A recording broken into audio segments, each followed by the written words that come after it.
There have been a lot of questions about how the World Health Organization is funded, especially after COVID-19. Here's comedian Russel highlighting how the organization's former director, Margaret Chan, broke it down. Let's watch. Only 30% of my budget is predictable funds. Other 70% I have to take ahead and go around the world to beg for money. Anyone got a few quid? Anyone got a few dollars? Anyone got an agenda? And when they give us the money, they are highly linked to their preferences, what they like. Okay, here's some money. And I've also got some preferences. So, who's top of the list of donors? Germany. Who's second? The Bill and Melinda Gates Foundation alone is responsible for 88% of the total amount donated by philanthropic foundations to the WHO. As Margaret Chan said, these people have preferences. I wonder what the Bill and Melinda Gates Foundation's preference is. Probably some sort of influence over it, of course, of any description. And, well, did you notice anything over the last couple of years? Let me know in the chat. Stay free. See it first on Rumble. If you recall, the Bill and Melinda Gates Foundation was at the center of the COVID-19 pandemic response, pouring billions into the research, development, and deployment of a vaccine to combat the virus, much of it with little oversight. I know you're a big Russel Brand fan. I am becoming one as well. I just wasn't super familiar with him until we started seeing the clips he's posting on his show, I think, Not on to forget Rumble. Sarah Marshall fan. No, I've never seen that. I don't know what I had seen him in something, but I'm not sure what it is. Anyway, I love what he does there, which is uses their own words, shows what Margaret Chan, this WHO official, points out is that they're getting a lot of money from the Bill and Melinda Gates Foundation and other philanthropic organizations that have, look, that's philanthropy, okay, fine, but the Gates Foundation has an agenda, and Bill Gates has investments in vaccine technology. You know, he talks about it. I think we covered previously him saying that, yeah, you have vaccines, but that's a needle. What about now? We're going to get a squirt thing, right? Well, is he investing in that? Is he, because he did dump shares in Pfizer? I mean, he sold them. He made money along the time frame, kind of in keeping with the time frame of like the height of the vaccines, like vaccines good. Not that they stopped being good for severe disease and death, but they didn't fulfill the promise of extensive prevention of cases.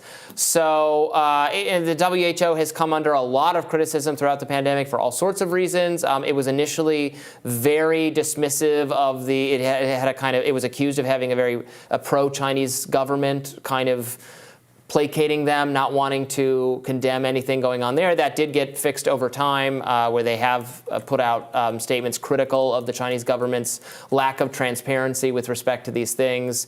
But this is a global health organization. This is not an organization that is accountable to U.S. democracy, to voters, anything of that nature, and its declarations. And now, in some places, I think things the WHO has declared are actually saner than the things that our own CDC declared. They actually did not recommend some of the policies on kids and masks in schools. They didn't go as far as the CDC at times. So it's interesting. But regardless of what you think, I think you said this in the last segment. Regardless of whether you agree or not, you should be concerned about how are they making their decisions based on scientific evidence or based on the priorities and preferences of the people who give them money? Yeah, so money talks. When people pay for things, they get listened to. This is the reality of the world since time immemorial. Joe Biden, in one of his more honest moments during the 2020 campaign, was like, look, yeah, if you give a big donation, I'm going to take your call. And that's the very least of it.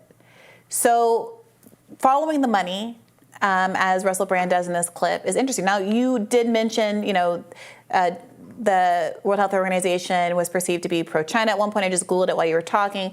China has contributed less than 1%, apparently, to the World Health Organization's total funding, which is interesting. The United States, it's actually weirdly oddly hard to find this. You can find it in raw numbers, 550 million. Right. And that's been a 15% increase. I'm struggling to find the percentage. The philanthropic people who give to the WHO might have business interests. I mean, like Elon Musk is totally tied up with China, right? I think the concern there wouldn't be a direct pressure from China. It would be people who don't want to offend China. I mean, American businesses down the line are afraid of offending China because they want to be involved in their markets.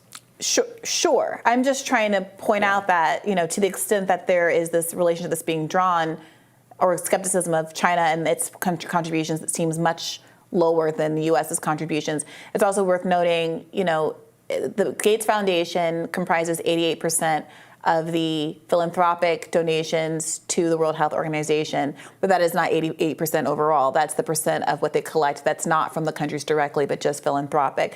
But it's still obviously very significant, and people have raised concerns about what Bill Gates is doing from a scientific perspective. I know there was a news story that was skeptical of his choice to genetically modify over 100,000 mosquitoes and release them into the wild. Great. And maybe it's Wonderful. sciencey and good, and maybe there are real contributions that are coming out of this.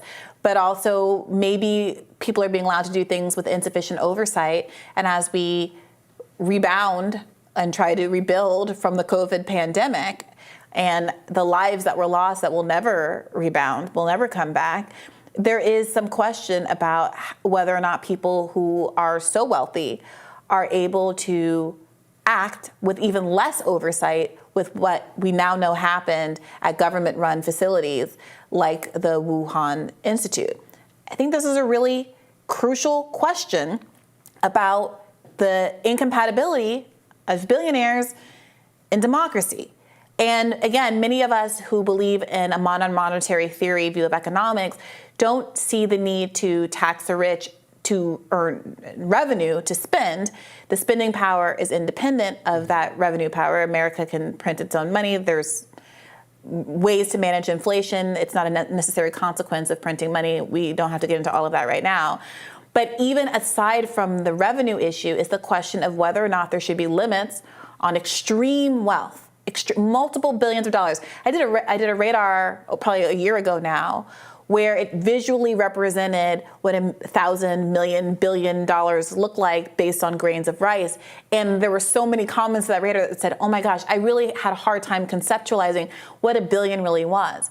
And now these people have tens of billions of dollars, and they're able to casually throw $1 billion in the ring and buy an election the way that Bloomberg tried to do, or comprise a significant, overwhelming majority of the WHO's philanthropic budget.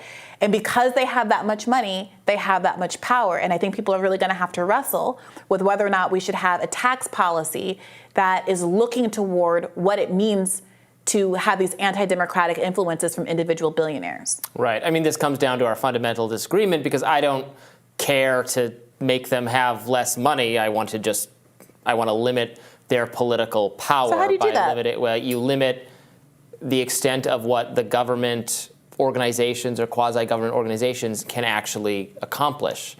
If they can't do anything to help the bottom line of the billionaires, then the billionaires won't spend so much time trying to lobby them. Who isn't our government? Right. And Bill Gates doing this science stuff on the side, he can build his own lab and do whatever he wants. He can. It just means it's unregulated completely if it's outside of the government. He can't. Yeah. I mean, I support having some regulations on creating. Well, you won't have any if the government's power is limited in its ability to regulate them. No. Limiting the government's ability to force, for instance, products like vaccines on people that will help the bottom line of the billionaires, that I would take away. I would say the government can't force you to buy or get a vaccine, and then that would, or any other medical product or anything like that. All right. Well, Bill Gates is released 150,000 genetically modified mosquitoes in the wild. He's a billionaire and he can do whatever he wants. I don't think you can. And that's the question that people have to deal with. Genetically they can be, and they are. I'm not. They shouldn't be able to do that. You shouldn't be able to But who will stop them, Robby? Who will stop them? I'm not saying there should be no government. I'm saying there should not be a government that is so powerful that it is serving the interests of billions. I mean, we're agreeing on that. We're disagreeing on how to get there.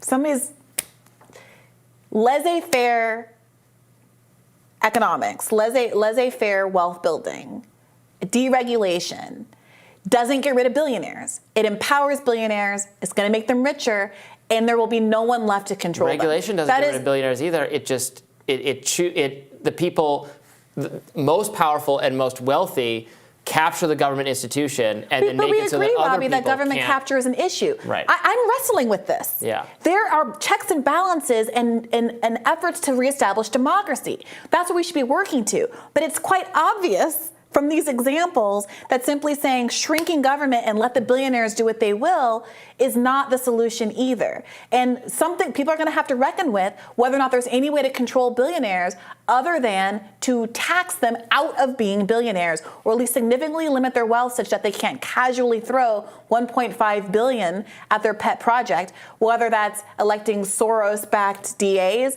releasing hundreds of thousands of mosquitoes into the wild, or influencing COVID policy. Right, but it's done, the policy is done at the point of government force, which is what I want to limit, where it can be limited.